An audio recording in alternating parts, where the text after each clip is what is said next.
বন্দ্যোপাধ্যায়ের স্নেহধন্য এবং আশীর্বাদ ধন্য প্রার্থী পলাশ কুমার রায়ের সমর্থনে আজকে আমরা উপস্থিত হয়েছি। আমাদের মধ্যে উপস্থিত আছেন আমার অভিভাবক, শুধু আমার নয় আমাদের সকলের অভিভাবক, আমার প্রিয় দাদা কল্যাণ বন্দ্যোপাধ্যায় মহাশয় আছেন। এখানে সমস্ত নেতৃত্ববৃন্দরা আছেন। সামনে আছেন তৃণমূল কংগ্রেসের একনিষ্ঠ কর্মীবৃন্দ। প্রত্যেকের কাছে আমার আন্তরিক প্রীতি, শুভেচ্ছা, অভিনন্দন, শ্রদ্ধা, স্নেহ, ভালোবাসা, প্রণাম, সালাম, নমস্কার জানাই। যেই মহান মানুষটি আজকে দেখতে পাচ্ছেন আপনাদের সামনে এসে উপস্থিত হয়েছেন, আজকে সকালেই কিন্তু দিল্লি থেকে এসেছেন।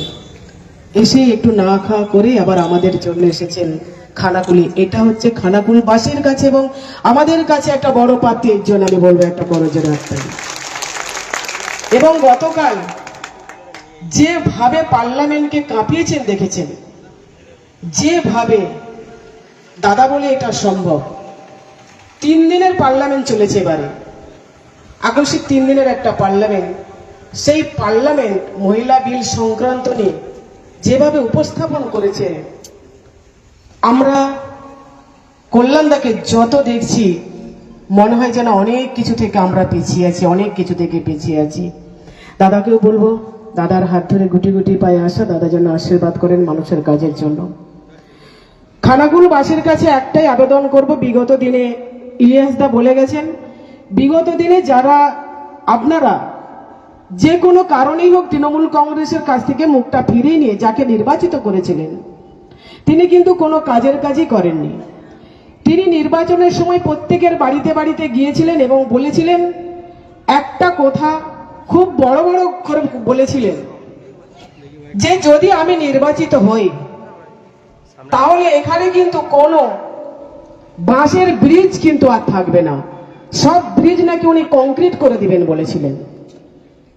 কংক্রিট হয়েছে কিনা আমি বলতে পারবো না, বাঁশটাও কিন্তু ভেঙে ভেঙে পড়ছে। উল্টে আবার মমতা বন্দ্যোপাধ্যায়কে গালিগালাজ করছে। তাছাড়াও আপনারা জানেন যেভাবে কালকে আমি দেখছিলাম একটা খবরে, আমি দেখছিলাম তৃণমূল কংগ্রেসের দিকে দিকে যতগুলো ফ্লেক্স পোস্টার ছিল এত সুন্দর করে কাঁচি দিয়ে কাটিং করেছে, আবার কোথাও কোথাও আবার পুড়িয়ে দিয়েছে। ভারতীয় জনতা পার্টির পরিস্থিতি যে খারাপ হতে চলেছে সেটা কালকে পার্লামেন্টে দেখেছেন। পার্লামেন্টে এক প্রকার কালকে হেরে গেছে, এক প্রকার কেন পুরোপুরি হেরে গেছে। এখানেও খানাকুলের মাটি, ঘণ্টেশ্বরের মাটি, খানাকুলের মাটি, রাজা রামমোহন রায়ের মাটি, এই মাটি পবিত্র মাটি। এই পবিত্র মাটিকে আর আপনারা অপবিত্র করতে পুনরায় দেবেন না। তার কারণ আমরা দেখতে পাচ্ছি ফ্লেক্স পোস্টার পুরানা মানে কি, পায়ের তলায় মাটি সরে যাচ্ছে। মানুষ কখন টাকা নিতে হয়, পায়ের তলায় মাটি যখন সরে যায়। আর ওনার উন্নয়ন দেখেছেন, বহু উন্নয়ন দেখেছেন, সবটা কেন স্টেজে বলা যাবে না। সেই উন্নয়নের কিছু কিছু মানুষও সাক্ষী, কোথাও গিয়ে ধরে চড়িয়ে দিচ্ছে, কোথাও কাকে মেরে দিচ্ছে, কোথাও কাকে হুমকি দিচ্ছে, কোথাও বলছে তুই আই, তোকে আমি দেখে নেব। আর আমি যখন এখানে আসি বলে আরামবাগের সাংসদের চামড়াটা খুলতে বেশি সময় লাগবে না। আমি বলেছি যে ভাই আমার চামড়া খুলবে খুলো, তোমার যদি মায়ের লাল গায়ে লেগে থাকে তাহলে আগে আমার চামড়াটা খুলে দেখো, তারপরে এই কর্মীবৃন্দদের চামড়াটা খুলবে। তুমি অনেক দিন থেকে চামড়া খুলছো, আমার কর্মীবৃন্দদের চামড়া খুলছো, এরপরে তোমার চামড়া কিভাবে রক্ষা করবে তুমি ভাই বুঝে নাও বা জায়গা দেখে নাও। তাই আমি বক্তব্য দীর্ঘায়িত করব না, আমি বারবার একটা কথাই বলবো, এই মাটি হচ্ছে পবিত্র মাটি, এই পবিত্র মাটিকে দ্বিতীয়বার অপবিত্র করতে দেবেন না। আপনারা দেখেছেন মহিলারা আজকে সুরক্ষিত নয়, শুধু সুশান্ত ঘোষের দ্বারা সুরক্ষিত নয় তা নয়, বিজেপি মানেই মহিলারা সুরক্ষিত নয়। বিজেপি মানে নারী বিদ্বেষী, বিজেপি মানে মহিলা বিদ্বেষী।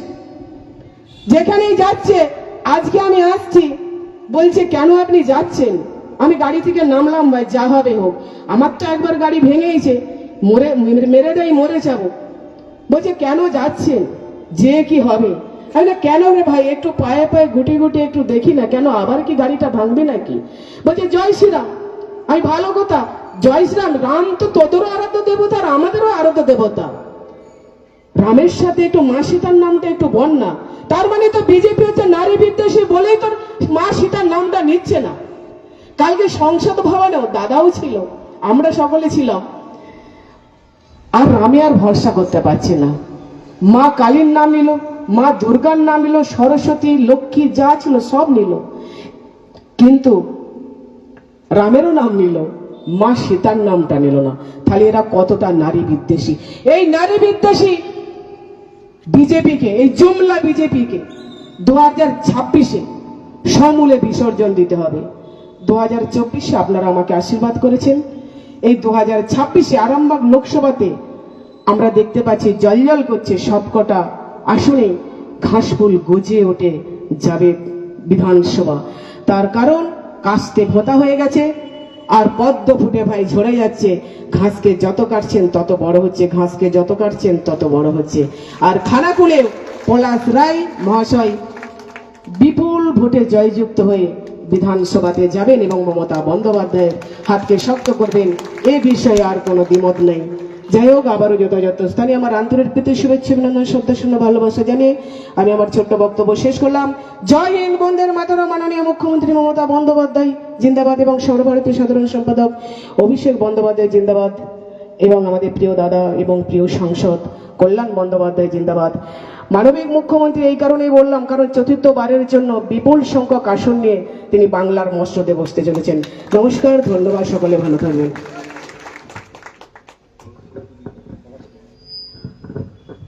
মিতালিদিকে ধন্যবাদ। এরপর আমাদের খানাকুলের কন্টেস্টিং ক্যান্ডিডেট পলাশ রায় মহাশয় আপনার কাছে কিছু কথা বলবেন। নমস্কার। আজ আপনাদের রামপ্রসাদে যে নির্বাচনী সভা, সেই সভায় আপনাদের মধ্যে উপস্থিত আমাদের অত্যন্ত প্রিয় নেতা, আমাদের নেত্রী মমতা বন্দ্যোপাধ্যায়ের একদম প্রথম দিন থেকে যিনি সঙ্গী লড়াই আন্দোলনের আমাদের জেলার অভিভাবক সাংসদ মাননীয় কল্যাণ বন্দ্যোপাধ্যায় মহাশয় উপস্থিত আছেন। আমাদের আরামবাগ লোকসভা কেন্দ্রের সাংসদ মাননীয়া মিতালি বাগ সহ খানাকুল 2 ব্লকের শ্রদ্ধেয় সভাপতি অসিত বরণ সিংহ রায়, 1 ব্লকের কোর কমিটির সদস্য ইলিয়াস চৌধুরী, অভিজিৎ বাগ, হায়দার আলী, সাইনা সুলতানা, যতীন দিগের, রাঙা থেকে হরিদাস চচ্চড়ি, মিন্টু পাল, জেলার সংখ্যালঘু সেলের সভাপতি আব্বাস আলী, সৌরভ ভট্টাচার্য সভাপতি পঞ্চায়েত সমিতির শম্পা মাইতি, প্রবীর চ্যাটার্জি থেকে শুরু করে প্রধান আছেন আমাদের কিশোরপুর 1-এর বাদশাহ, খানাকুল 1-এর প্রধান আলিদা আছেন থেকে আমাদের দিলীপ দাস সহ অঞ্চল সভাপতি, বুথ সভাপতি থেকে শুরু করে আমার প্রত্যেকটা সহকর্মী সহযোদ্ধা প্রত্যেককে আমি শুভেচ্ছা এবং অভিনন্দন জানাচ্ছি। আমি আপনাদের খানাকুল বিধানসভা কেন্দ্রের মমতা বন্দ্যোপাধ্যায়ের, অভিষেক বন্দ্যোপাধ্যায়ের আশীর্বাদ ধন্য প্রার্থী পলাশ কুমার রায়। আপনাদের এই বিধানসভা কেন্দ্রের প্রার্থী নির্বাচিত হওয়ার পর থেকে আমি যেভাবে মানুষের কাছে আশীর্বাদ গ্রহণ করতে যাচ্ছি এবং মানুষ যেভাবে, খানাকুলের মানুষ আশীর্বাদ এবং ভালোবাসায় যেভাবে আমাকে ভরিয়ে তুলছে, তার জন্য আপনাদের কাছে কৃতজ্ঞতা জানাবার কোনো ভাষা নেই। যে কথা আমাদের সাংসদ বলছিল, এই বিগত 5 বছরে যে অন্যায় এই সুশান্ত ঘোষ খানাকুলের মাটিতে করেছে, একটার পর একটা অন্যায়, মহিলাদের প্রতি অসভ্য ব্যবহার থেকে শুরু করে আজকে ফেরিঘাটের মাধ্যমে তোলা থেকে শুরু করে সমস্ত দিকে আজকে ওনার উন্নয়নের নামে কিছু হাইমাস লাইট লাগিয়েছে, লাগানোর সাথে সাথে পরের দিনে সেটা খারাপ হয়ে যাচ্ছে। শুধু কাটমানি কিছু পঞ্চায়েত, বিজেপির পঞ্চায়েত পরিচালিত পঞ্চায়েত হয়েছে বিগত পঞ্চায়েত নির্বাচনে, সেখানেও শুধু কাটমানি আর কাটমানি। আমরা বুথ স্তরে যে আমাদের পাড়ায় আমাদের সমাধানের মাধ্যমে যে টাকা আমরা মানুষের কাছে নামিয়েছিলাম, যে ফান্ড, সেই ফান্ডের টাকাতেও কাটমানির ভয়ে কোনো এজেন্সি কাজ করতে পারছে না। সে জায়গায় আমরা এই বিধানসভায় খারাপ ফল হওয়া সত্ত্বেও আমাদের দিদির যে সরকারি প্রকল্প লক্ষ্মীর ভান্ডার, যুবসাথীর, রূপশ্রী, কন্যাশ্রী, আজকে 94টা প্রকল্প আমরা কিন্তু এই 5 বছরে আমরা প্রত্যেকটা মানুষের বাড়িতে পৌঁছে দিয়েছিলাম। এমনকি যে সমস্ত বিজেপি কর্মী আছে এলাকায়, ওনাদের বাড়িতেও কিন্তু আমাদের সরকারি প্রকল্প পৌঁছে দিয়েছিলাম। আজকের দিনে দাঁড়িয়ে আমি বলতে চাইছি, আজকে খানাকুল মানুষের যে দীর্ঘদিনের যন্ত্রণা, এই বাঁশের সাঁকো আর কাঠের ব্রিজ, এই যন্ত্রণা থেকে তৃণমূল কংগ্রেস কিন্তু আপনাদেরকে মুক্তি দেবে। প্রত্যেকটা বাঁশের সাঁকো আর কাঠের সেতু আমরা যে ইস্তাহার প্রকাশ করেছি, সেখানে আপনারা দেখেছেন যে আমাদের যে স্থায়ী কংক্রিটের সেতু এবং খানাকুল মানুষের যে আরেকটি বড় সমস্যা, বড় জলের সমস্যা, তার সমাধানের জন্য আমরা যে নদী বাঁধ নির্মাণ আর তার সঙ্গে সুইচ গেট, তার মাধ্যমে আমরা বড় জলের সমস্যা আগামী দিনে সমাধান করব। আজকের দিনে দাঁড়িয়ে এই সুশান্ত ঘোষ আবার মানুষের কাছে যাচ্ছে মিথ্যা প্রতিশ্রুতি দিয়ে। উনি বলছেন যে ফান্ড কোথা, দিল্লিতে তো সরকার আছে, কেন্দ্রীয় সরকার। আজ পর্যন্ত দেখেছেন 15 লক্ষ টাকা ছেড়ে দিন, 1 টাকায় আপনাদের এলাকার কোনো ডেভেলপমেন্ট হয়েছে কিনা, কোনো ফান্ড এই বাংলা তথা এই ঘোষপুর খানাকুলে মানুষের জন্য কাজ করেছে কিনা? সবটাই মিথ্যা প্রতিশ্রুতি। আজকে যে কর আদায় করা হয়, আমাদের প্রত্যেকের কাছ থেকে কেন্দ্র সরকার কর আদায় করে, কিন্তু বাংলার জন্য কোনো বরাদ্দ নাই। আজকে উনি বলছেন ফান্ড নাই, তাহলে তুমি বাবা ভোট চাইতে গিয়েছিলে কেন? আগের যে ইলেকশন ছিল, যে প্রতিশ্রুতি উনি দিয়েছিল, সম্পূর্ণভাবে প্রতিশ্রুতি পূরণ করতে ব্যর্থ হয়েছে। আজকে সেই জায়গায় শুধু ওনার ব্যক্তিগত উন্নয়ন, ওনার বিবেক, ওনার পরিবারের উন্নয়ন ঘটেছে, কিন্তু খানাকুল মানুষের কোনো উন্নয়ন ঘটেনি। আবারও মিথ্যা প্রতিশ্রুতি, মানুষের কাছে যাচ্ছে, মিথ্যা কথা বলছে। মানুষ বিচার করবে। আজকে আমরা প্রতিটা পঞ্চায়েতে কিন্তু মানুষের সরকারি প্রকল্প দুয়ারে সরকারের মাধ্যমে পৌঁছে দিয়েছিলাম। আপনারা আমাকে ভোট দিয়ে যেতাম, আমি প্রত্যেকটা মানুষের এলাকা ভিত্তিক যে সমস্যা, সেই সমাধানের লক্ষ্যে কাজ করব এবং মানুষের মতকে গুরুত্ব দেব। আপনাদের যে দাবি, সে দাবি কিন্তু আগামী দিনে আপনাদের এলাকায় অগ্রাধিকার পাবে এবং আমি সকলকে নিয়ে চলবো, সবাইকে নিয়ে চলবো, কারণ আমাদের নেত্রী আমাকে শিখিয়েছে যে সবাইকে নিয়ে চলতে। আমরা সমস্ত ধর্ম, বর্ণ, জাতি নির্বিশেষে আমরা মানুষের ডেভেলপমেন্ট করি। আগামী দিনে কিন্তু খানাকুলের মাটিতে সেটা আমি প্রতিষ্ঠিত করব এবং খানাকুলে যে অন্যায় হচ্ছে, সেই অন্যায়ের বিরুদ্ধে আমি লড়ছি, আমার সমস্ত তৃণমূল কংগ্রেস কর্মীরা লড়ছে। আমরা এই খানাকুলের মাটিতে ন্যায় প্রতিষ্ঠাতা করব। এই ন্যায় প্রতিষ্ঠাতা করার লক্ষ্যে সমস্ত স্তরের মানুষকে আমরা পাশে পেতে চাইছি। আপনারা এগিয়ে আসুন, আপনারা উন্নততর খানাকুল গড়ে তুলতে আপনারা আমাকে ভোট দিন, দিয়ে আমরা এই উন্নততর খানাকুল আগামী দিনে গড়ে তুলব। দাদা বসে আছে, দাদার বক্তব্য আপনারা শুনলেন, তাই আজকে আমি বক্তব্য দীর্ঘায়িত করছি না। আমি আবারও সকলকে ধন্যবাদ, শুভেচ্ছা, অভিনন্দন জানিয়ে আমি আমার বক্তব্য শেষ করছি। সকলে ভালো থাকবেন। জয় হিন্দ, বন্দের মাতরম। তৃণমূল কংগ্রেস জিন্দাবাদ, মমতা বন্দ্যোপাধ্যায় জিন্দাবাদ, অভিষেক বন্দ্যোপাধ্যায় জিন্দাবাদ, কল্যাণদার জিন্দাবাদ। ধন্যবাদ পলাশ রায় মহাশয়কে।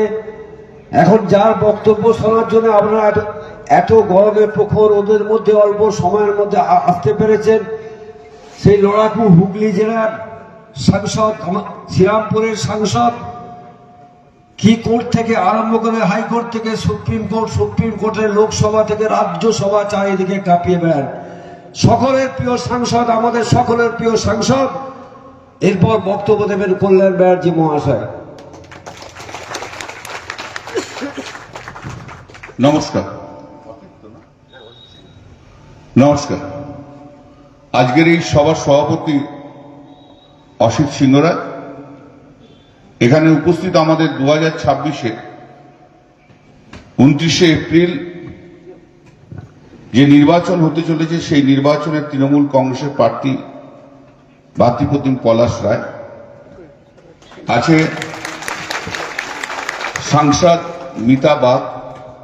মিতালি বাগ, এরপর একটা মিতা বাগ আছে তো, যাবো ওইটাই মাথায় নিচ্ছে, মিতালি বাগ, আর আরো অন্যান্য সমস্ত নেতৃত্ববৃন্দ রয়েছে। সবাই প্রত্যেকের নাম নিতে গেলে অনেক সময় লেগে যাবে।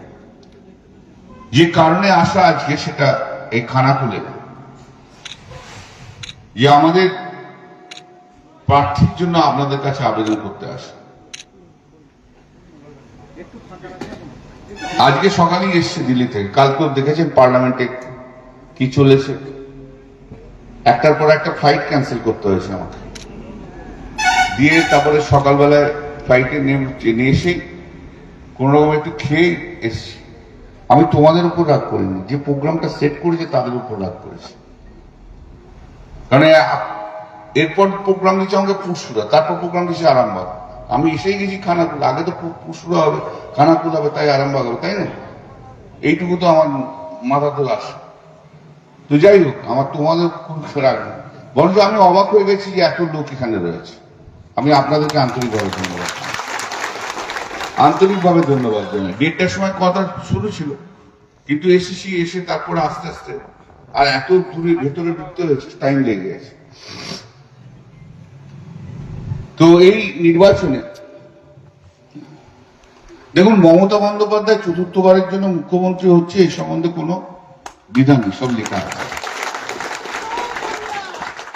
সারা ভারতবর্ষে আমি যেখানে যাই, পার্লামেন্টে বলুন, সুপ্রিম কোর্টে বলুন, অন্যান্য জায়গায় বলুন, কর্ণাটকে বলুন, ব্যাঙ্গালোরে বলুন, যখনই যাই, জম্মু কাশ্মীর বলুন, তো আমাকে এখন সবাই একটাই প্রশ্ন করে, আচ্ছা দিদি कैसा है? दीदी तो अच्छा है। चुनाव कैसे चल रहा है? बोलो बहुत अच्छा। बोले सुनिए, इस बार दीदी को 230 से 240 सीट लेके आना होगा, और 230 से 240 सीट लेके आएंगे तो आप लोग का 4 मई में पश्चिम बंगाल में जो घंटा बजेगा ना, वही घंटा में 2029 में नरेंद्र मोदी का घंटा बज जाएगा। তো আমাদের সবাইকার প্রচেষ্টা, মানুষের কাছে আবেদন যে এই খানাকুল বিধানসভা কেন্দ্রের সিটটা জিতিয়ে ওই 230-31-এর মধ্যে রাখতে হবে, সেটাই আমাদের আবেদন।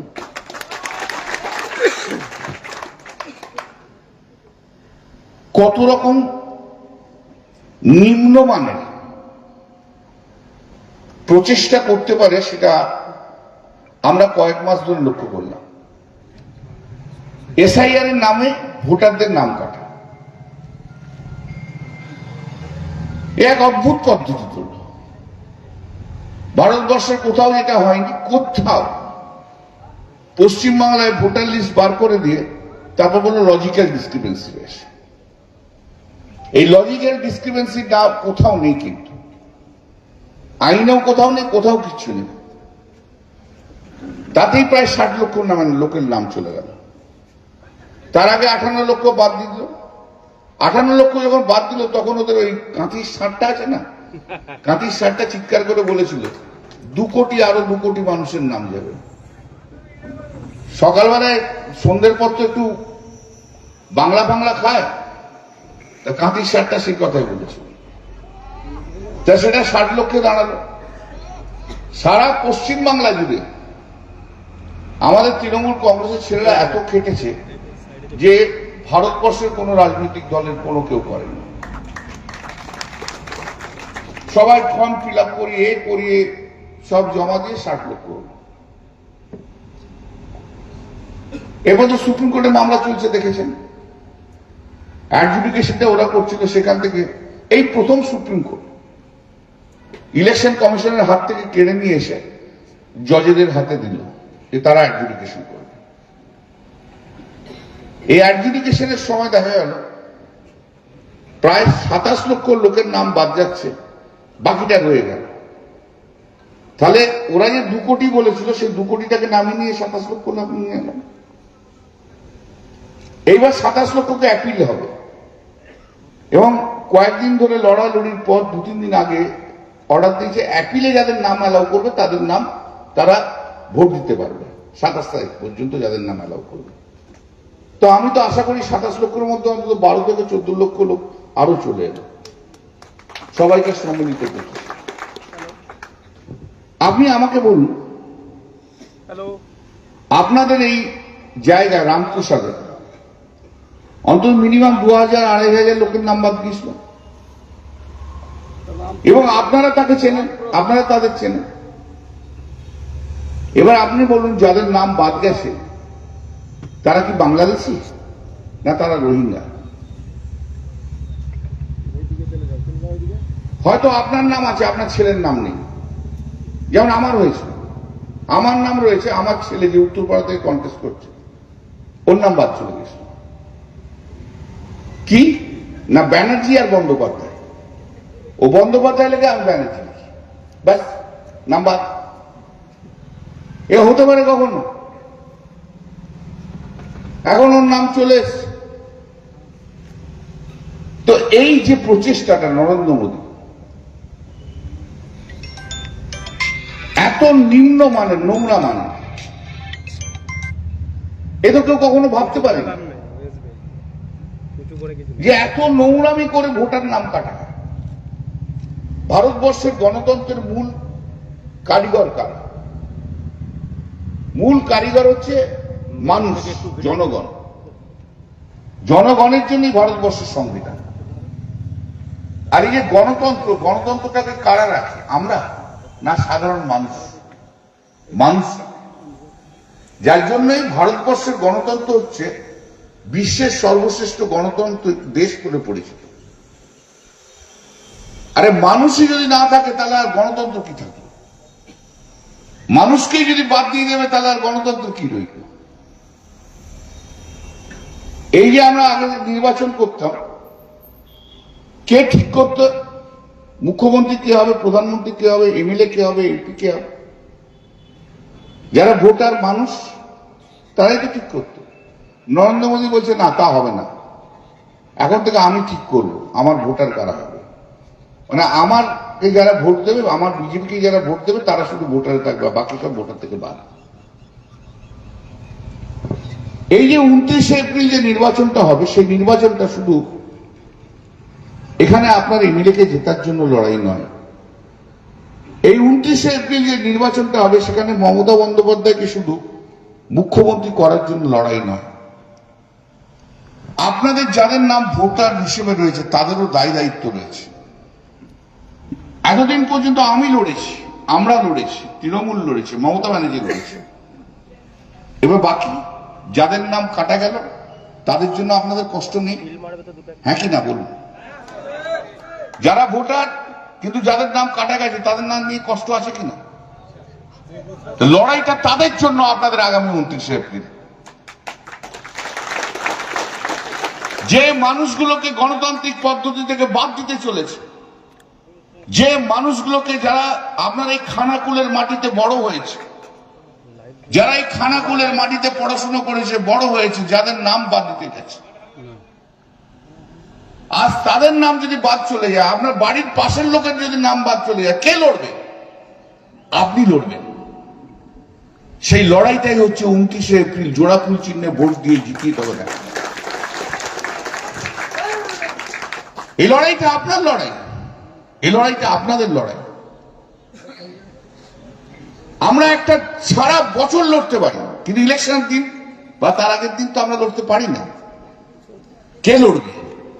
লড়বে মানুষ, লড়বে অন্যায়ের বিরুদ্ধে, লড়বে গণতান্ত্রিক পদ্ধতিটাকে যারা নষ্ট করে দিচ্ছে তাদের বিরুদ্ধে লড়বে। কিভাবে লড়বে? ওই যে ইভিএম মেশিন, সেই ইভিএম মেশিনের মধ্যে দিয়ে আওয়াজ তুলে বলে দিতে হবে, নরেন্দ্র মোদী তোমার জায়গা কিন্তু আর ভারতবর্ষে আগামী দিনে থাকবে না। সেই আওয়াজ থাকে। রাজার কাজ কি বলুন তো? রাজার কাজ কি? রাজা তো প্রজাকে আগলে রাখে, দুটো বাহু দিয়ে আগলে রাখবে, প্রজার মাথায় ছাতা ধরে রাখবে রাজা, যাতে রোদ না লাগে, জল না লাগে, তবেই না রাজা। আর এমন এক রাজা নরেন্দ্র মোদী, ছাতা সরিয়ে দিয়ে বাহু হালকা করে ছুঁড়ে দিয়ে ফেলে বলছে, তুমি আগে প্রমাণ করো তুমি আমার প্রজা। যার রক্ষা করার দরকার হচ্ছে সেই দূরে ঠেলে দিচ্ছে। তেমন রাজার দরকার কি আছে? আমরা সবাই রাজা আমাদের এই রাজার রাজত্বে, নইলে মোরা রাজার সঙ্গে থাকবো কি সত্ত্বে? আমরা তো সবাই রাজা আমাদের এই রাজার রাজত্বে, রবীন্দ্রনাথ ঠাকুর তো বলে গেছেন। তা আমরা যদি সবাই রাজা হই, আর আমাদের রাজা যদি বলে না তোমাকে পরীক্ষা করো, তোমার মতো রাজার দরকার নেই, তুমি চলে যাও, আমরা নতুন রাজা ঠিক করব, আজ তাকে বাদ দিতে হবে। গতকাল ছিল সংবিধানের একটা সংশোধনী বিল। বিলটা এমন ভাবে বলছে যেন শুধু মহিলা রিজার্ভেশনের কথা, তা নয়, একদম নয়। অসম্ভব মিথ্যাবাদী তো, নাটকে নোটাঙ্কি। যারা আমার স্পিচ শুনেছেন তারা দেখেছেন বোধহয়, নোটাঙ্কি। তার সঙ্গে জুড়ে দিয়েছে ডিলিমিটেশন, তার সঙ্গে সিট বাড়িয়ে দিচ্ছে। সিট বাড়ানোতে আমাদের আপত্তি নেই। এই যে ডিলিমিটেশন নয়, যেভাবে এসআইআর এর নোংরামি করেছে তাহলে ডিলিমিটেশন পাল্টে দেবে। ভারতবর্ষের ডেমোগ্রাফিকটাকে পাল্টে দেবে বলছে, বলছে ভারতবর্ষের রাজ্যগুলোকে আমি পাল্টে দেবো। আপনি হয়তো দেখলেন আপনি ঢুকে গেছেন উড়িষ্যার সঙ্গে। পশ্চিমবাংলাকে রাখার ওদের এতটুকু ইচ্ছে নেই। ওরা সবচেয়ে বেশি ঘৃণা করে যাবে, ওরা সবচেয়ে বেশি ভয় খায় যাবে, ওরা সবচেয়ে বেশি বঞ্চিত করে যাবে, তাদের হচ্ছে পশ্চিমবাংলার মানুষ, বাঙালি। তাদেরকে ওরা দেখতে পারে না, বাঙালিকে ওরা সহ্য করতে পারে না। আর বাঙালি কেন সহ্য করবে? বলছে আমরা দিল্লি থেকে এসে পশ্চিমবাংলা সামলাবো। হয় নাকি কখনো? আরে এই বাংলা, এই পশ্চিমবাংলা তো ভারতবর্ষের স্বাধীনতা হওয়ার সময় যে লড়াই আমাদের পূর্বপুরুষরা লড়াই করে গেছে, সেই লড়াইয়ের প্রথম সারির লোক হচ্ছে বাংলার মানুষ।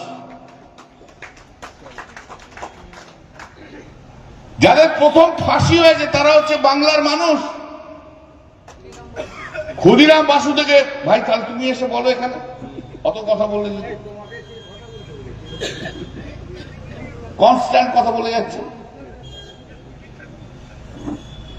ক্ষুদিরাম বসু থেকে, বাঘাযতীন থেকে আরম্ভ করে সবাই তার ফাঁসি হয়েছে। আপনি যদি আন্দামান সেলুলার চলে যান, কাদের রাখত? তখনকার বিপ্লবীদের, ব্রিটিশ কালা পানি। আন্দামান সেলুলার জেলে যান, দেখবেন লিস্ট রয়েছে সব কাদের কাদের রাখা হয়েছে।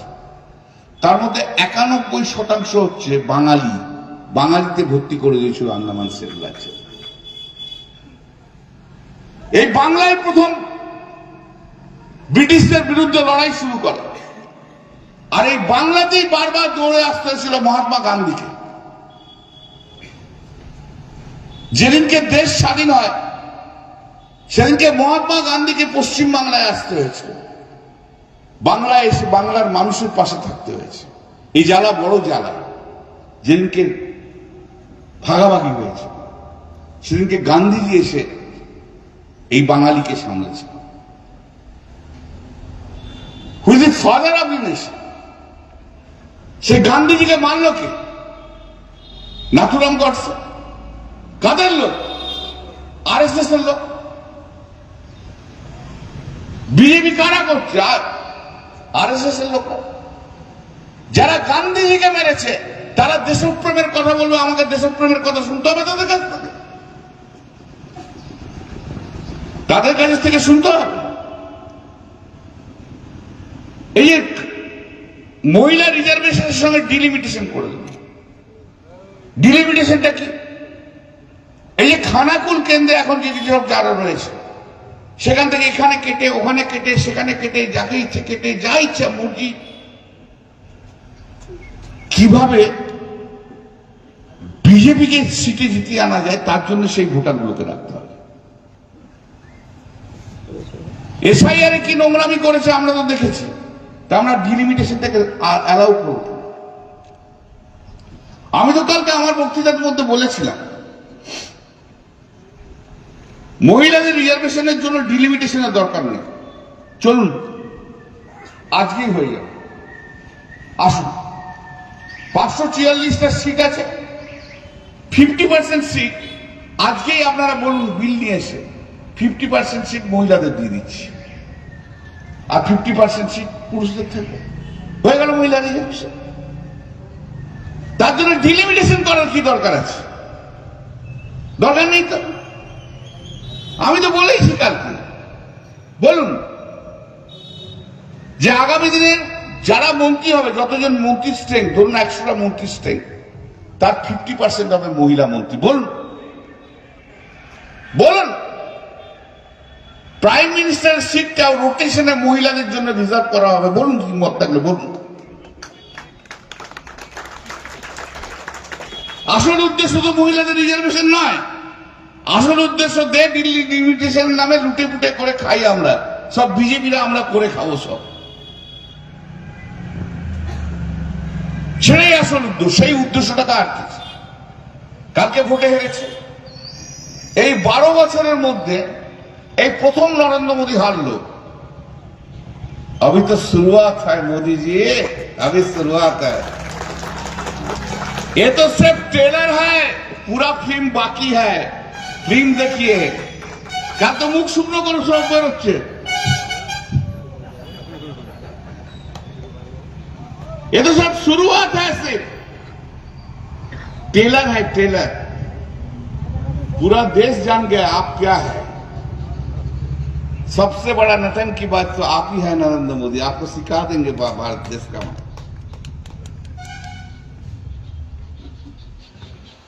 আমরা তার প্রতিবাদ করেছি। কে প্রথম 50% মহিলা রিজার্ভেশন দিয়েছে? লোকাল সেলফ গভর্নমেন্টে এই পঞ্চায়েত, পঞ্চায়েত সমিতি, জেলা পরিষদ, মিউনিসিপ্যালিটি, কর্পোরেশন 50% মহিলাদের রিজার্ভেশন কে দিয়েছে? মমতা বন্দ্যোপাধ্যায় প্রথম দিয়েছে 2011-তে মুখ্যমন্ত্রী। তোমরা আমাদের মহিলা রিজার্ভেশন শেখাবে? আরে আমরা তো পশ্চিমবঙ্গে তো ভারতবর্ষের নাম্বার 1 জায়গায় আছি যারা রাস্তার পথ দেখায়।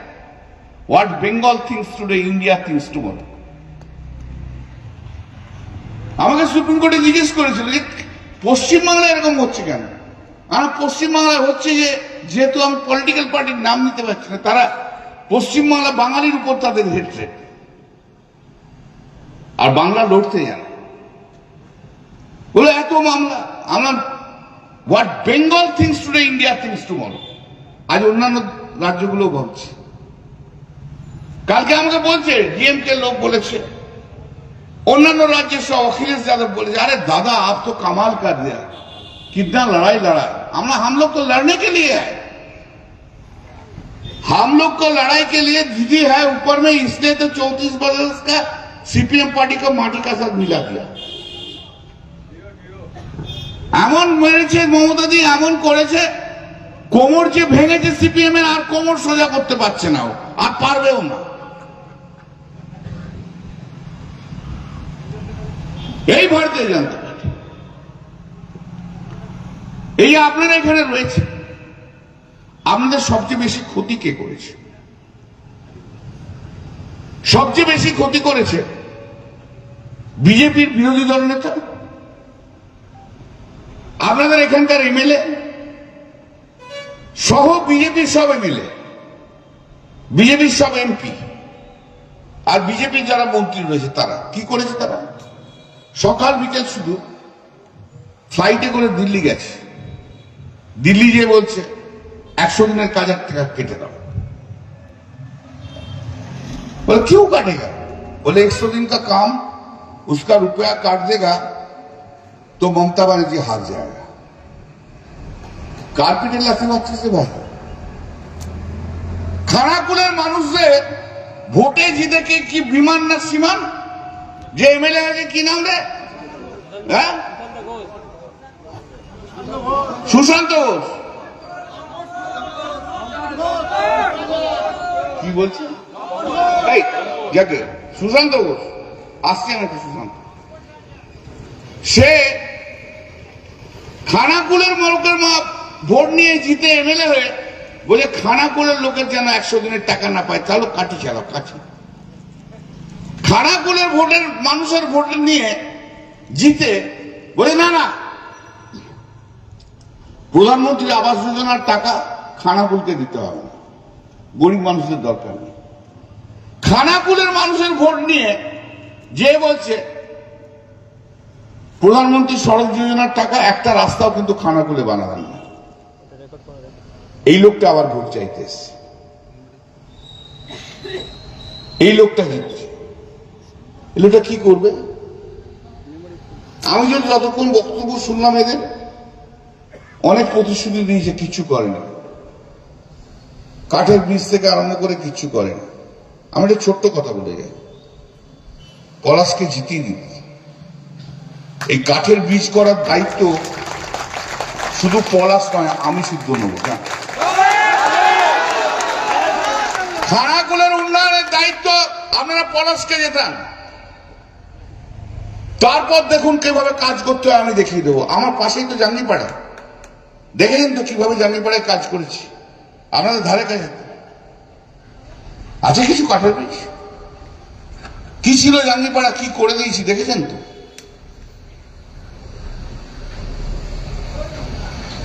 আপনাদের চেয়েও খারাপ অবস্থা ছিল জাঙ্গিপাড়া। আমি 2009 প্রথম যখন এমপি হয়ে আসি, আজকে দেখুন জাঙ্গিপাড়া কি ভালো জায়গা আছে। আগে জাঙ্গিপাড়াতে না সবাই বাড়ি বিক্রি করে অন্য জায়গায় চলে যেত, সিপিএম এর ভয়ে, লুট তরাজ, কোনো ডেভেলপমেন্ট নেই। আর এখন জাঙ্গিপাড়াতে দৌড়ে দৌড়ে আসছে অনেক টাকা খরচা করে জমি কেনার জন্য, পাচ্ছে না জমি, এমন অবস্থা জাঙ্গিপাড়াতে নিয়ে এসছে। পলাশ বলছে না, আমি বলছি, পলাশকে জেতান, খানাকুলের উন্নয়নের দায়িত্ব আমি নিয়ে গেছি। মিতালি তো আছে, মিতালি খুব খাটে, মিতালি খুব পরিশ্রম করে, মিতালির সঙ্গে সঙ্গে আমিও আছি, আপনাদের দাদা হিসেবে আমি রয়েছি, আমি দেখবো খানাকুল। আর খানাকুল সম্বন্ধে আমার একটা দুর্বলতা আছে। দুর্বলতাটা হচ্ছে, আমার ঠাকুমার কাছে শুনেছিলাম আমাদের 7-8 পুরুষ আগে যিনি ছিলেন, তিনি এই খানাকুল থেকে যে বাঁকুড়াতে ছিলেন, ব্যানার্জি ফ্যামিলি। ওই জায়গাটার নাম রাধানগর না কি নাম, রাধানগর, কালী মন্দির টন্দির আছে, রাধানগর। সেখানকার যে ব্যানার্জি ফ্যামিলি, সেটা হচ্ছে অরিজিনাল আমাদের ব্যানার্জি ফ্যামিলি। 7-8 পুরুষ আগে চলে গেছে বাঁকুড়া। তাই খানাকুল নামটার সঙ্গে আমার একটা দুর্বলতা সম্পর্ক আছে। আমি করব, জিতিয়ে দিব, এরা সব শেষ করে দেবে। এরা পশ্চিমবাংলার উন্নতি করার জন্য আসেনি, পশ্চিমবাংলার ক্ষতি করার জন্য এসেছে। মমতা বন্দ্যোপাধ্যায় যখন রেলমন্ত্রী ছিল, তখন পশ্চিমবাংলায় বামফ্রন্ট সরকার ছিল, জ্যোতিবাবু নাহলে বুদ্ধবাবু মুখ্যমন্ত্রী ছিলেন। কিন্তু মমতাদি কখনো ভেবেছেন কি? মমতাদি বলে বাংলার উন্নয়নের জন্য রেলের যত কাজ আছে আমি শুধু পশ্চিমবাংলাতেই করবো, পশ্চিমবাংলাতেই করবো, পশ্চিমবাংলাতেই। 2009 আমি যখন জিতি, মমতাদি বললো যে তুমি কি সাহায্য করলাম, বাজেটে দেবো। আমি বললাম দিদি, ডানকুনির ব্রিজটা বড় করার দরকার আছে। বলো চলো। আমরা দেখেছেন ডানকুনিতে আগে কত ট্রাফিক দাঁড়িয়ে থাকতো, তা বাজেটে এসে ডানকুনির ব্রিজ বলে দিল। 50% টাকা কেন্দ্রীয় সরকার দেয়, 50% টাকা রাজ্য সরকার দেয়। টাকা দিয়ে দিল, হাফ ব্রিজ হয়ে গেল 2011-এর মধ্যে। এবার তখনকার বুদ্ধবাবু সরকার আর টাকা দিচ্ছে না, একটা টাকা দিচ্ছে না। এবার মমতা যখন 2011-তে মুখ্যমন্ত্রী হলো, আমাকে জিজ্ঞেস করলো তোমার কি দরকার করলাম। আমরা যে কাজটা শুরু করেছিলেন সেই কাজটা এবার শেষ করে দিল। বলো কোনটা বলো তো। আমার ডানকুনি রেলের ব্রিজটা আপনি শুরু করেছিলেন, এবার মুখ্যমন্ত্রী হিসেবে রাজ্য সরকারের টাকা দিয়ে আপনি শেষ করেন। 8.5 থেকে 2 বছরের মধ্যে শেষ হয়ে গেল। আমরা যে এমপি হই, আমাদের মধ্যে যারা মন্ত্রী হয়, তাদের মূল উদ্দেশ্য কি? তাদের মূল উদ্দেশ্য হচ্ছে মানুষের জন্য কাজ করা। ভবিষ্যতে আমি কি পেলাম না পেলাম সেটা কথা না, কিন্তু মানুষের জন্য কাজ করতে হলে মানুষই আপনাকে ভালোবাসবে, মানুষই আবার আপনাকে এমপি করবে। 4 বার এমনি শ্রীরামপুরের এমপি হই, শ্রীরামপুরের জীবনে কখনো 2 বারের বেশি কেউ এমপি হতে পারেনি। কাজ করি বলি না, মানুষের সঙ্গে থাকি বলি না। আর পলাশ খুব ভালো ছেলে, ইয়াং ছেলে, ওকে সুযোগ দিন, ওকে সুযোগ দিন, খানাকুল বাসীদের সুযোগ দিন। আমি একদিন যাচ্ছিলাম, এর আগে একদিন মিটিং করতে এসেছিলাম, বস ওই যে রাস্তাটা ধরে যে বড় রাস্তায় পড়লাম, তারপর দেখছি আপনাদের এখানে যে এমএলএ রাস্তা দিয়ে একা একা হাঁটছে, সঙ্গে কি জানেন, 8 জন সিআইএসএফ, আর কেউ কিছু নেই। আরে তোকে তো ইঁদুরও কামড়াবে না, তুই 8টা সিআইএসএফ নিয়ে কেন ঘুরছিস? ইঁদুরও বেড়ে যে কামড়াবে না, 8টা সিআইএসএফ নিয়ে ঘুরছে। এদের বৈভব দেখানোর একটা অভ্যাস হয়ে গেছে। হাম এমএলএ হ্যাঁ, এটা বিহার স্টাইল, জানেন তো, বিহার উত্তরপ্রদেশ স্টাইল। আবার আপনি মহারাষ্ট্রে পাবেন না, সব বিহার উত্তরপ্রদেশ। হাম এমএলএ 8টা 10টা সিআইএসএফ সঙ্গে নিয়ে ঘুরছে। হ্যাঁ বন্ধু নিয়ে এরকম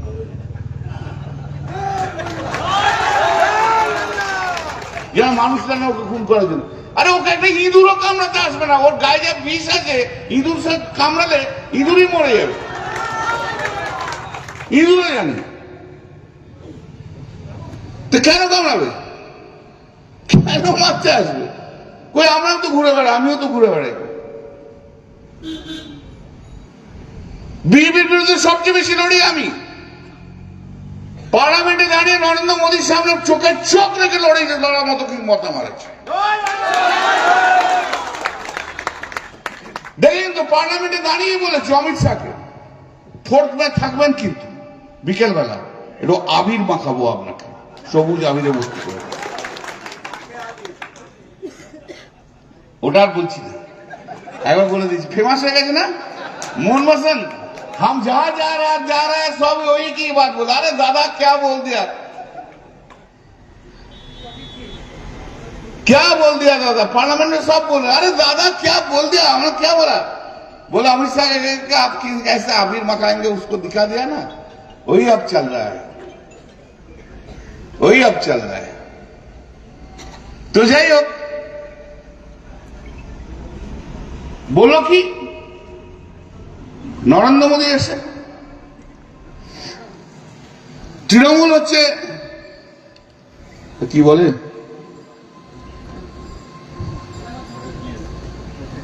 প্রতিশ্রুতি দিয়ে এটা না রাখে, হিন্দিতে কি বলছিল,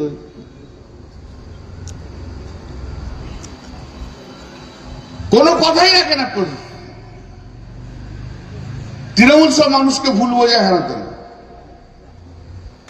আমি বলি মোদীজি, আপনি তো প্রথম বেঈমান ভারতবর্ষে, আপনি তো বলেছেন 15 লক্ষ করে টাকা দেবে সমস্ত মানুষকে, দিয়েছেন। ভারতবর্ষের সবচেয়ে বড় বেঈমানের নাম হচ্ছে মানুষের কাছে, তার নাম হচ্ছে নরেন্দ্র মোদী। জানবেন, যত প্রতিশ্রুতি দেবে সব প্রতিশ্রুতি দিয়েছে, একটা কাজ করেনি। এত বড় বেঈমান, মানে এক চিটিংবাজ বলেছে, right, you are right, thank you. আমি এটাই খুঁজে পাচ্ছি না, ও বলেছে না তৃণমূল কংগ্রেস চিটিংবাজ। আরে আপনি হচ্ছেন সবচেয়ে বড় চিটিংবাজ ভারতবর্ষে, সবচেয়ে বড় চিটিংবাজ আপনি, আপনার মতো চিটিংবাজ নেই। আর 2016 থেকে 2026 10 বছরে 10 বার ভারতবর্ষের মানুষকে লাইনে দাঁড় করে দিল। প্রথম লাইন ডিমনিটাইজেশন, নোটবন্দি, 2000 টাকা দাও, 2000 টাকা নাও, 2000 টাকা দাও, 2000 টাকা নাও, সারাদিনে 4 বার করে লাইন দিচ্ছে। মনে পড়ে দিন 2016 টাকা দাও আর টাকা নাও, টাকা দাও আর টাকা নাও। তারপরে হচ্ছে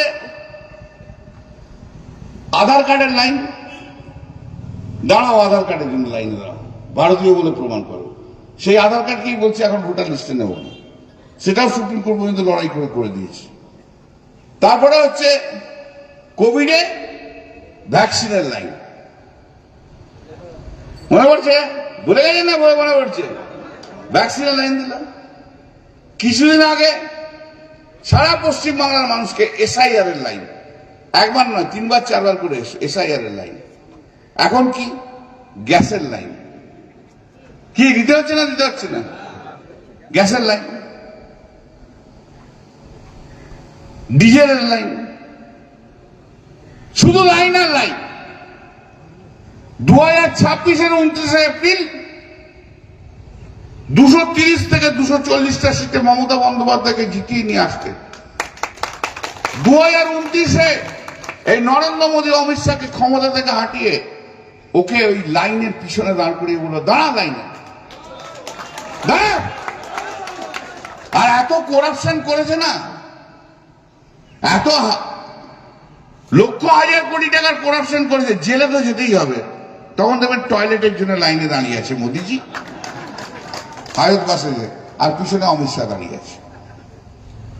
সব লাইন করে দেবো, সব লাইনে দেখো।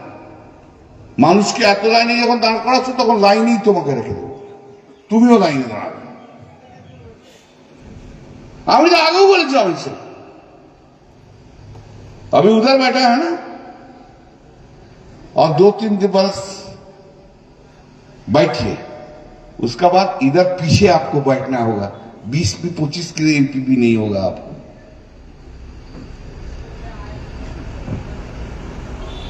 মোদি কি করেছে? একটা কাজ খুব সাকসেসফুল,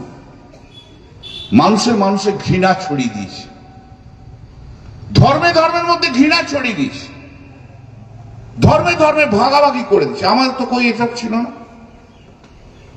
পশ্চিমবাংলাতে কেউ আমরা হিন্দু মুসলমান বৌদ্ধ খ্রিস্টান কখনো কোনো তফাৎ করিনি। আমাদের দুর্গাপূজায় সবচেয়ে বেশি যারা আসে খাটে পরিশ্রম করে তারা আমাদের মুসলিম ভাইরা। সে প্যান্ডেলও করছে, ঠাকুরও আনছে, সবই করছে। আমি তো একটা বিশাল বড় দুর্গাপুজো করি, তাহলে দেখি সবাই ওরাই আসে। আবার ঈদ যখন হয়, সেই ঈদের উৎসবে আমরা যতক্ষণ না যে গলা মেলাবো না, ওদের ঈদের উৎসবও কমপ্লিট হয় না। সময়ে পায়েস দেবে, খাবো, আসবো। তো আমাদের হিন্দু মুসলমান তো আমরা সব এক। এই ভারতবর্ষের স্বাধীনতা কাদের জন্য হয়েছে? এই ভারতবর্ষের স্বাধীনতা সমস্ত ধর্মের আত্মত্যাগ এবং বলিদানের মধ্যে দিয়ে হয়েছে। আত্মত্যাগ এবং বলিদানের মধ্যে দিয়ে হয়েছে। কোন ধর্মের মানুষের আত্মত্যাগ ছিল না? হিন্দু মুসলমান বৌদ্ধ খ্রিস্টান। আর কালকে পার্লামেন্টে দাঁড়িয়ে বলে গেল শুধু আমাদের দিকে, মুসলিম শোষণকারী দল এরা।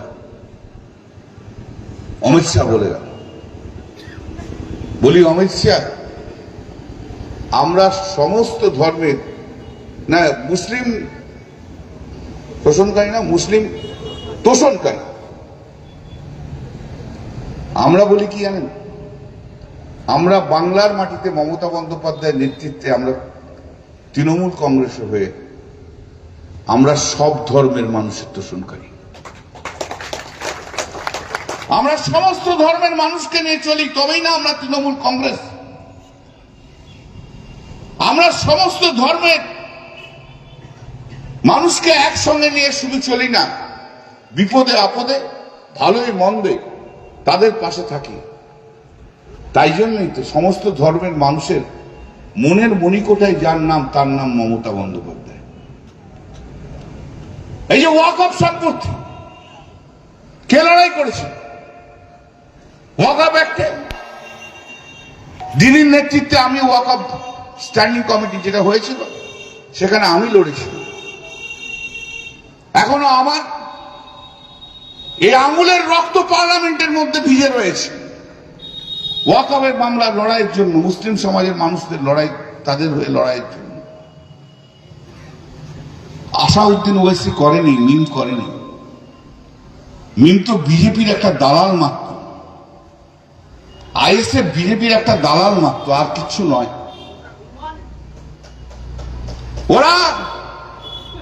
ওদের কাজ কি? ওদের কাজ হচ্ছে মুসলিম ভোট কেটে বিজেপির হাতকে শক্ত করে। এটাই তো ওদের কাজ, এর চেয়ে বাইরে কোনো কাজ নেই। তাই জন্য হাজার হাজার কোটি টাকা পায়। ওই যে হুমায়ুন না হুমায়ুন কি একটা নাম জানো? মুর্শিদাবাদ আমি যাচ্ছি পরশু, হুমায়ুন কবির, ওটাই ঠিক হবে। একটা হুমায়ুন কবির আমাদের আছে আইপিএস অফিসার, আর এর নামটা হনুমান কবিরই ঠিক হবে। দেখেছেন তো তার ভিডিও হয়েছে, হাজার কোটি টাকা পাচ্ছে বিজেপির কাছ থেকে। বিজেপি সেট করা লোক এদের বিশ্বাস করবেন না। সিপিএম কংগ্রেস আইএসএফ মিম এদেরকে ভোট দিয়ে ভোট নষ্ট করবেন না। এদেরকে যাদের ভোট দেবেন, ভোট দেওয়া মানে হচ্ছে বিজেপির হাতকে শক্ত করা। সব ভোটটা তৃণমূল কংগ্রেস। আরেকটা কথা বলে যায়, সেটা হচ্ছে এই যত ভোটারের নাম কাটা গেছে জানেন, সেই ভোটারদের মধ্যে নিশানা এক জায়গায় ছিল, তীর লেগেছে একদিকে। নিগা থা কাহিবে,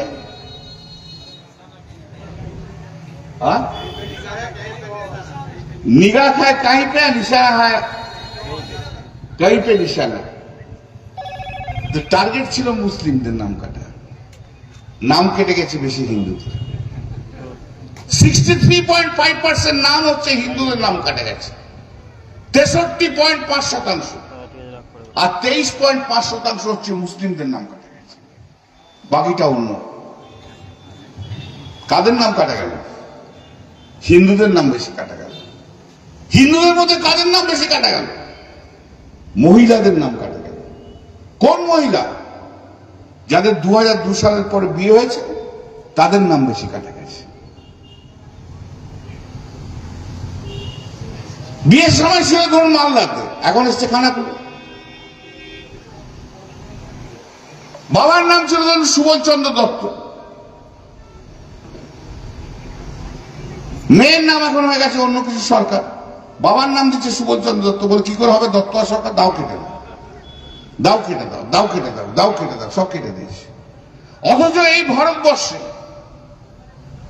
ভারতবর্ষে যে ভোট হয়, এই ভোটে সবচেয়ে বেশি কারা ভোট দেয় জানেন?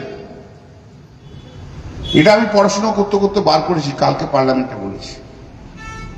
সবচেয়ে বেশি ভোট দেয় মেয়েরা। তাদের ভোটারের সংখ্যা জানেন? তাদের ভোট হচ্ছে 65.5% ভারতবর্ষের মধ্যে। যে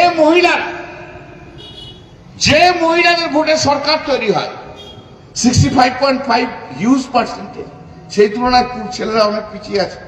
মানতে তো হবে, মেনে নিতে তো কোনো দোষ নেই। আরে মায়ের কাছে হার মানবে না তো কার কাছে হার মানবে রে বাবা? 35% আর ওরা 65%। তাহলে যে 65%-এর জন্য নরেন্দ্র মোদী আজ প্রধানমন্ত্রী হয়েছে, সেই 65%-এর মধ্যে থেকে বেশি মহিলাকে ভোটার থেকে কেটে দিচ্ছে। ভাবুন এরা কতটা নারী বিদ্বেষী হলে তবেই হয়। ওদের 240টা এমপি আছে, তার মধ্যে কজন মহিলা এমপি জানেন? 31টা, 12.23%। আর আমাদের 29টা ছিল, এখন 28টা। ওই মারা গেছে হাজি, আমাদের হচ্ছে 11টা, 28টার মধ্যে। আমাদের হচ্ছে 39.5%। মহিলাদের সম্মান আমরা দেখাই, বিজেপি না। তাই আমি আপনাদের কাছে অনুরোধ করবো, আরো অন্য জায়গায় যেতে হবে। এরপর আরামবাগ যাবো, আরামবাগ থেকে বাঁকুড়া যাবো। তাই আমি আপনাদের কাছে অনুরোধ করব, পলাশ ইয়াং ছেলে, আপনাদের এখানকার ছেলে, সাইড আসো, আপনাদের এখানকার ছেলে, আরে মেন টাইমটা সাইড আসো, অত্যন্ত ভালো ছেলে, ওকে আপনারা ভোট দিন। খানাকুলবাসীর কাছে আমি অনুরোধ করে যাব, খানাকুল বিধানসভা কেন্দ্রে, আজকের এই মঞ্চ থেকে খানাকুল বিধানসভা কেন্দ্রের সর্বস্তরের মানুষের কাছে আমি আবেদন জানাব, আপনারা ওকে ভোট দিয়ে যেতেন। আর শুধু ওকে নয়, আপনাদের জন্য কাজ করার সুযোগ আমাকে একটু দেবেন, আমি করে দেখাবো। জয় হিন্দ, বন্দে মাতরম, জয় বাংলা।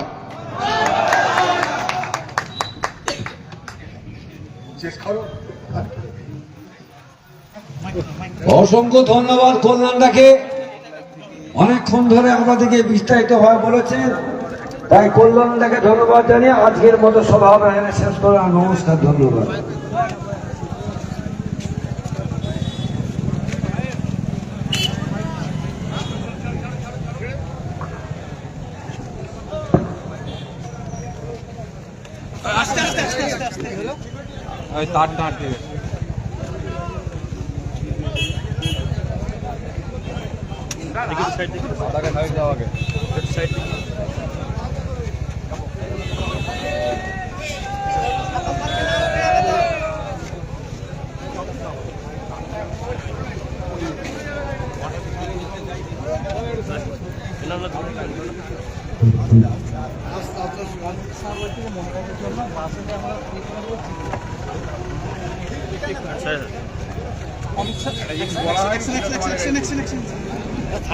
হবে বলে মনে করছে।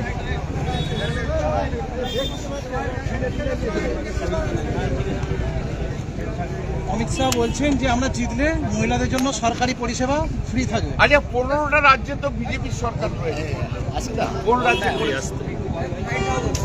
কোন রাজ্যে করেছে? ওরা বলছে অন্নপূর্ণা ভান্ডার 3,000 টাকা করে দেবো, আমরা তো 1,500 টাকা করে লক্ষ্মীর ভান্ডার করে দেবো। আরে ফোন ঢুকছে। তাহলে 15টা রাজ্যে তো বিজেপি রয়েছে, কোন রাজ্যে করেছে? কোন রাজ্যে করে? চিটিংবাজ লোকেরা। নরেন্দ্র মোদী অমিত শাহ হচ্ছে সবচেয়ে বড় চিটিংবাজ, আর চিটিংবাজ বলেই এত প্রতিশ্রুতি দেয়, কিচ্ছু করে না।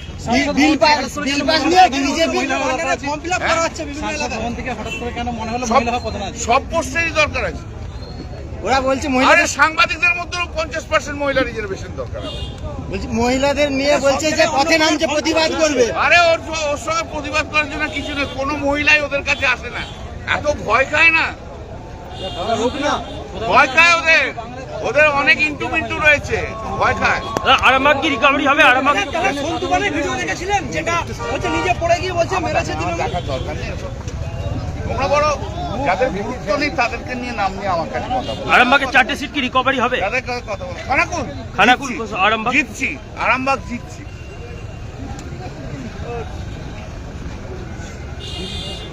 আপনারা দেখলেন এই মুহূর্তে সরাসরি সংবাদ সম্মেলনের ফেসবুক পেজে লাইভে দেখাচ্ছিলাম কল্যাণ ব্যানার্জি, তিনি কিন্তু খানাকুল বিধানসভার পলাশ রায়ের সমর্থনে কিন্তু পথসভা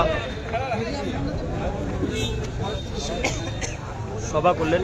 সেই সভা সরাসরি আপনাদেরকে সংবাদ সম্মেলনের ফেসবুক পেজে লাইভে দেখাচ্ছিলাম। সমস্ত খবর দেখতে সবার আগে অবশ্যই চোখ রাখুন সংবাদ সম্মেলন। নিউ নূর সোফা সেন্টার, এখানে সমস্ত রকম সোফা পাইকারি ও রিটেলে বিক্রয় করা হয়। সমস্ত সোফা নিজস্ব কারখানায় তৈরি করা হয়। প্রোপাইটার হানিফ হোসেন খাঁ ও রুহুল হোসেন খাঁ, বড়ডোঙ্গল হাটতলা সিনেমা হলের সন্নিকটে, হুগলি। যোগাযোগ 7797170093 এবং 9382003105।